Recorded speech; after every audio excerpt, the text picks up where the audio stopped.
ohwe dollar somewhere wa bra His Excellency John Dramani Mahama ye president wo man ni mu no free around 14 point something eba 10 ne ade a amanfo bibiri ebo His Excellency John Dramani Mahama Bank of Ghana governor sanso na case Ato Forson amanfo bibiri anase Ghana fo bibiri bo ma ba so mo chese de we o matimi aboa anase o matimi aye ama dollar na ba fom ne de omo se fata si ebo ma ba so sanso na amanfo bi nso kire o madwen se sa dollar aba fom no enye NDC amanyuku no ensan no adwuma na emum ebi mu kire se good for oil program NPP amanyuku ne de baaye no eno na ama dollar no ekofom sanso na ebi mu kire se trade war na between US and China no eno na ama dollar no ekofom amanfo kan bi twe ne sere ne abasa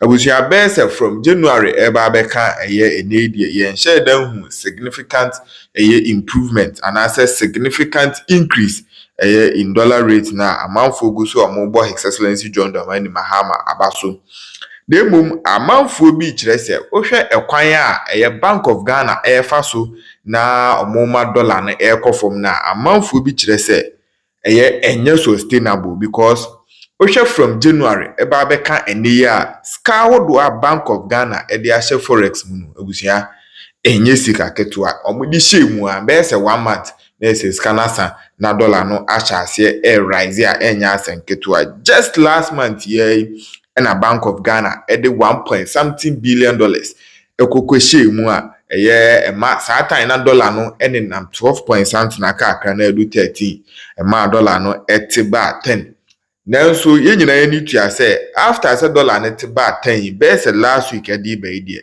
dollar no achanso achase rise ekosra edeminimu ka say idie adu 11 point something na enya asenketo enye no nko a World Bank ene IMF for nso ba bontin ebe send strong warning edema Bank of Ghana sanso na case Ato Forson na omo chese omunjai na dollar na nkasa and finding the true value na kwan a omode dollar na efa so no enya ade a ebeboa Ghana economy ebetimi collapse Ghana economy na enya asem ketua enei oman hene kwabena santin so ni crew de omano aba betum we sansem we hu dollar day in day out ekosro na aba from ekosro na aba from na government of Ghana diska hodo analysis ketwitiri die shem se de be ya dollar no ebe kofom no ma kansem bi de afa case Ato Forson wo sanso na Bank of Ghana governor ho a abusia we say ebebo awrem na ensema hodo ho mede tu ho nyina no yakwa akoti ayeka TV so nie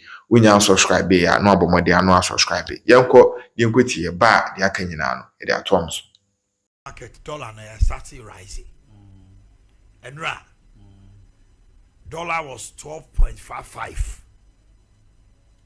Unya bi grand tower doom. Unya bin tower folks like. Okay. I'm telling you this. And omo businessmen. Busa omo Tony Sack money wine. They were buying the dollar at 12.45. Yeah. And we are not ebi mukuta 2 million Ghana cedis. And na medumu per dollar to omunya bi. Eti se esiama tiemia. Montra on monya say stable. They be ba omo so no. Yaw. Na say huri e na de na huri sao. Etiaba na enye ema fofofo sao. 10.24 no money ato no. It is not reflecting on the market. Yeah. And now almost getting to a week ni. But I'm for yeah. Only say pound by 13. Yes, about 13. But I'm say pound yes say. And 16.7. Yes. 16.7 pound sterling. And I purchased some 16.7. Now me the year man be.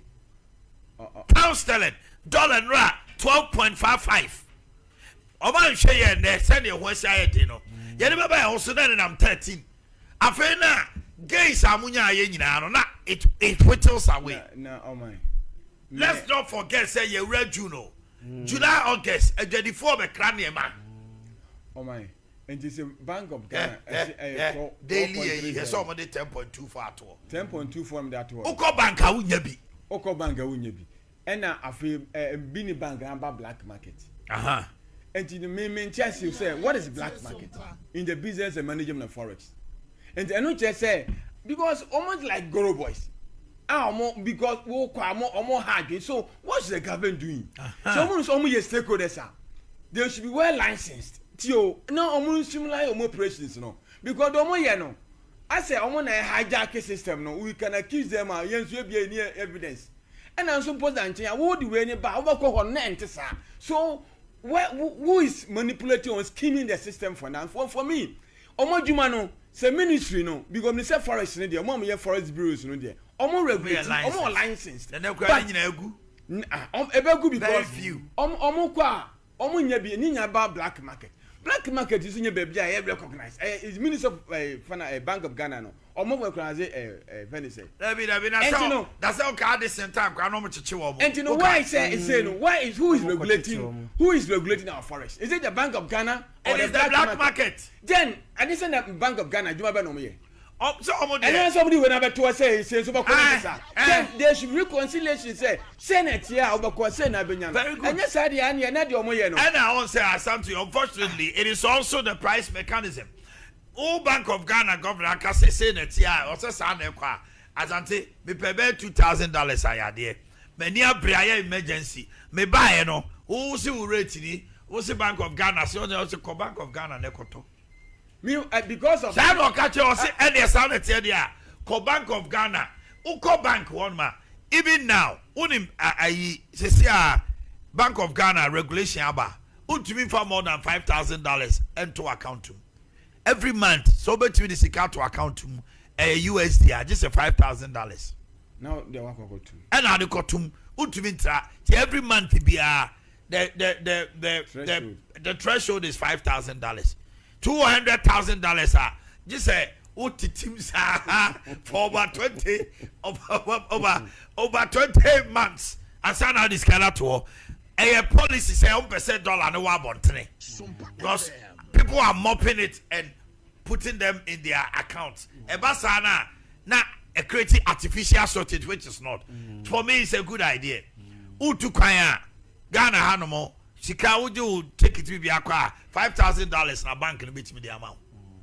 What to make sure that regulation they are doing it, but on the black market, Asante, acquire demand and supply, and then all of a sudden, and right, and upon say 12.4, above 2 o'clock at quarter 3, maybe it on 12.55, and people were even buying no money being taught. Obi to me call bank.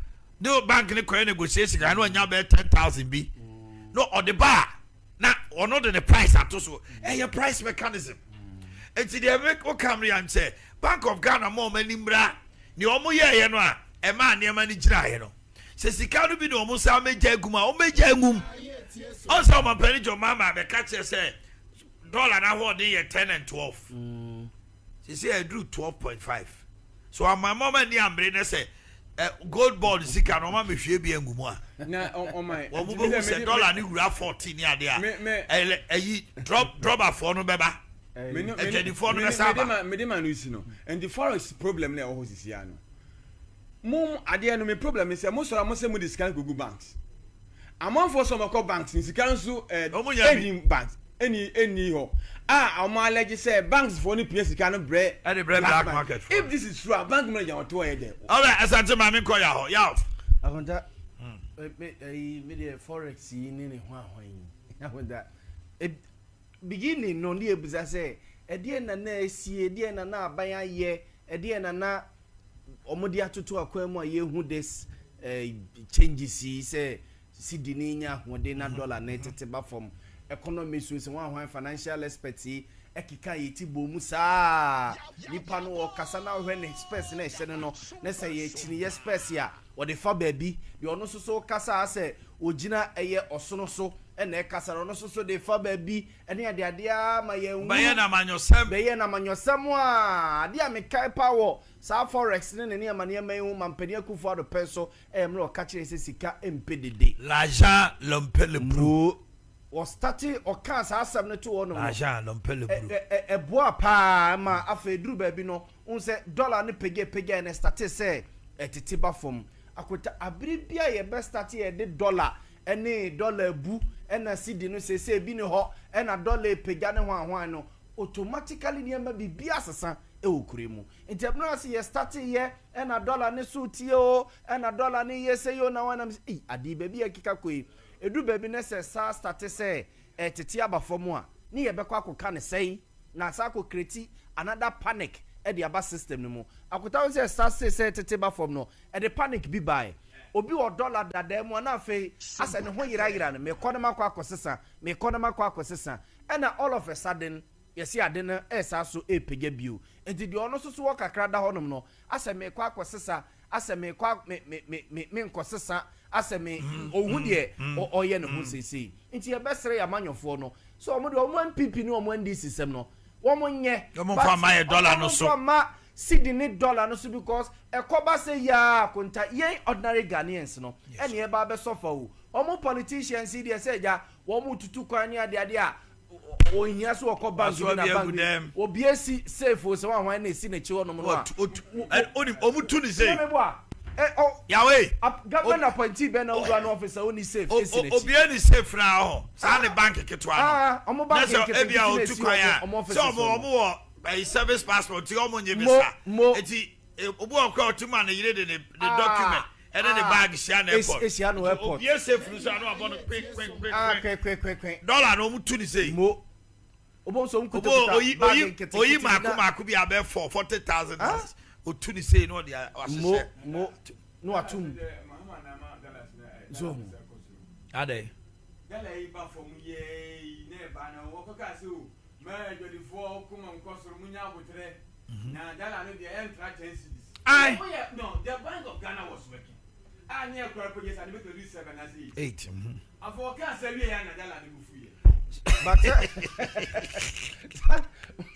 Dabio Obaba Ejobama say Bank of Ghana the finance this year almost dollar na ho dey 10 to 12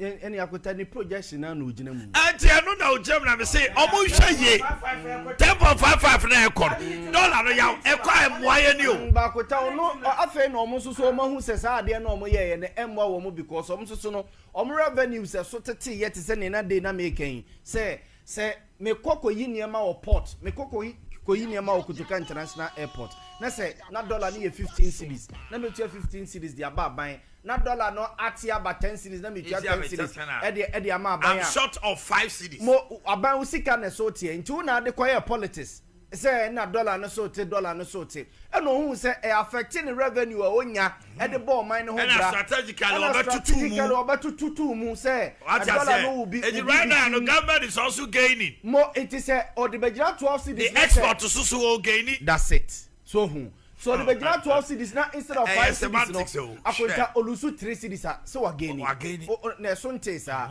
instead of 5 cedis no so olusu 3 cedis ya.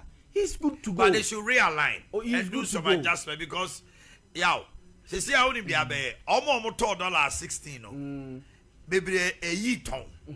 And you are also share. I mean, me boka be told the 16 me the amount 12.5 hours today. On taco now I'm photo. And no black market they jam so brutal. But I got 15 for no the about also told the 15. But what who say a more pager.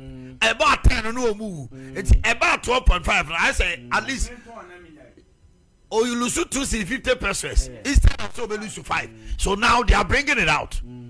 But at all, so now I'm for more pay. I got Bank of Ghana so was asking me I can and a call. Nam new be Casasa no so pay foreign ADB. It do make crowd and make catch so on a bank or non in a bank. Also call a bank no. The bank sika will to others. Akota say you do point as of mine say obiti black market enough dollars than a bank. Na crucial. Asem na ya say baby a yedru no Bank of Ghana so and regulate ye banks no any ye bank managers. No mo sika no. Say me release e bia $1 million e de ama o man hene bank commercial bank ya. Na me expect say o man hene commercial bank de be digwa the day now. Obi, Akuta, they should start giving us numbers Bank of Ghana my numbers. Me a businessman. Me save with Omai in a bank. Me pay ebia $100,000. Me call honomono. Me call 9 o'clock. As at one. But me call a black market 100. Now what on him? Or call and one word the car called black market.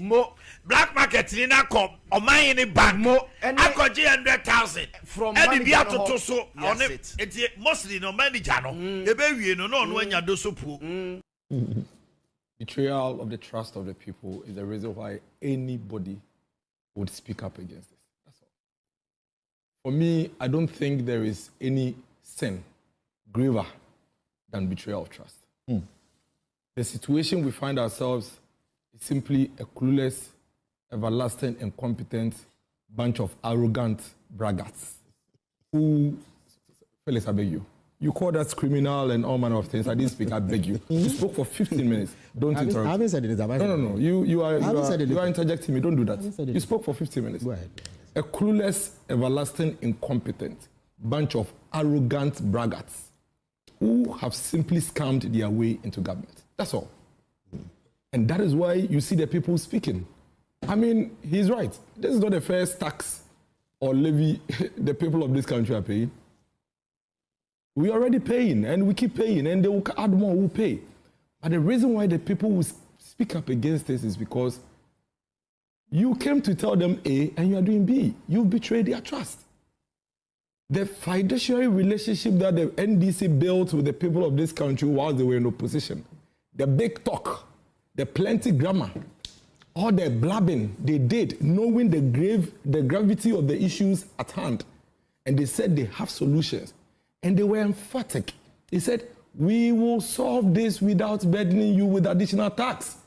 In fact, the finance minister in his budget, I think paid 264 or so, the 2025 budget, actually mentioned ESLA and all the reviews, but it went ahead to indicate that they are not going to add anything.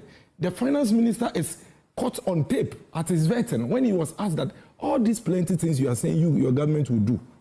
When you come to office, you are at the same time saying you remove this tax, you remove this tax, you remove this tax. How are you going to do these things?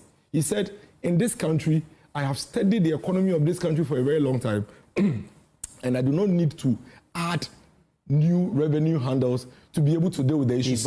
He said you do not necessarily. Yes. That's what he said. That's a caveat. No, but the context is important. The context was specifically, you are removing all these taxes. You are making all these promises. How are you going to deal with the gap? He said, don't worry. I have studied this for a very long time. I would emphasize on compliance to make up for the money. He even went on to talk about all these tax refunds, which he said that if he deals with the tax refunds by reducing it from 6% to 4%, the amount of money he will make is far more than all the taxes he's removing. That is the reason why the people are talking. And when we talk, you tell us to shut up, and you are taking us to history and giving